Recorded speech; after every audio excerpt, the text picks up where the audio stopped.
Hello everyone and welcome to my next self-study session. Today we're going to be looking at Leetcode number 371, the sum of two integers. And so basically with this problem we're given two numbers and we're required to add them together without the use of arithmetic operators like plus and minus. And so this adds a bit of challenge, and given this restriction, one of the ways to solve this problem is by the use of binary numbers. And we know with binary numbers, there are two numbers, 0 and 1. Whenever adding binary numbers, there are a few rules we need to keep in mind, and we're going to look at them here in this table. So let's say we have operands A and B. They're both 0. Then their sum will be 0 and the carry 0. If A is 0 and B is 1, the sum is 1 and carry is 0. So what is carry? Carry is simply the left shifting of the leading digit over to the next column. And most of us, I believe all of us, would be familiar with carry operations from elementary school addition. Yeah? So let's look at the next rule. When A is 1, B is 0, then the sum is 1, the carry is 0. However, if both A and B are 1, then the sum is 0 and carry is 1. So what do we notice about this? Well, you may have noticed that the sum is simply bitwise exclusive OR operation and carry is bitwise AND operation.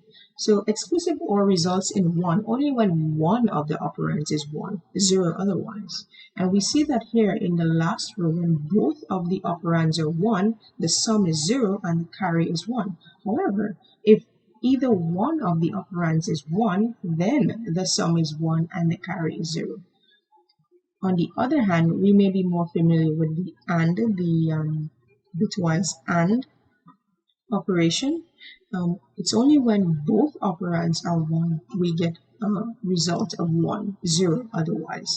And we see that in the last row, both operands were 1, so the carry was 1, right? So let's move on.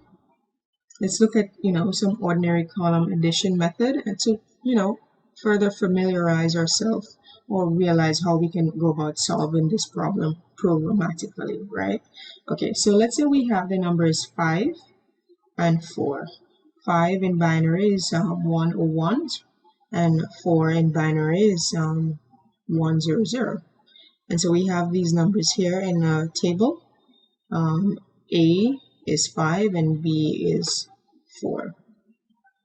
So when we add these operands, we have a carry of 0 here, and you can see that it's kind of like grayed out because it's always going to be 0 because it's the start, right? So we add these two, or we exclusive OR them, and we get a result of 1, sum of 1, and a carry of 0.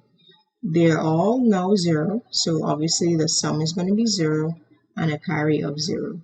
However, we have two operands that are 1. So the sum is going to be 0 and the carry is going to be 1. So now when we exclusive OR all of these, we have a carry which is 1 and the others are 0. So it's going to result in 1. And that's what we're used to, right? When we do regular base 10 addition.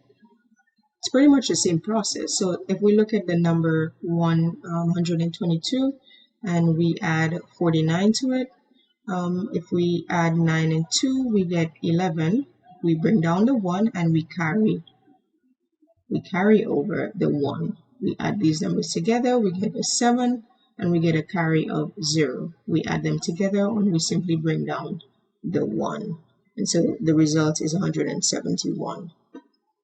So looking at these operations, it kind of gives us some hints on how we may need to write our algorithm. So we see that we are using bitwise exclusive OR and bitwise AND. So we're going to need those in our algorithm. Additionally, we are continuously or repeatedly carrying over a value. So this tells us we need some sort of loop to look at each cycle of the process. And how do we carry over the number to the next column? Well, programmatically, we do that with the left shift operator. And so let's look at the code and see what that's going to look like. Okay, so here we are at the code, and we see that we have the two parameters. They represent the operands. We have a variable for temporarily storing the AND operation for the carryover. We have our loop, and the loop will be terminated whenever a is equal to 0. Okay, so looking at line number 16, we see that we are performing the bitwise AND operation, the carry operation. And on line 17, we are actually doing the exclusive OR operation. We're doing the sum here, and we're storing it in B. So moving on to line number 18, we see that we are left shifting by 1 to move over to the next column.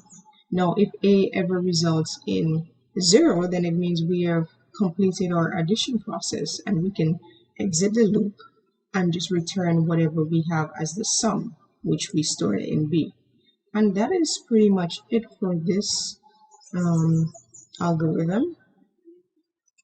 And if we run it,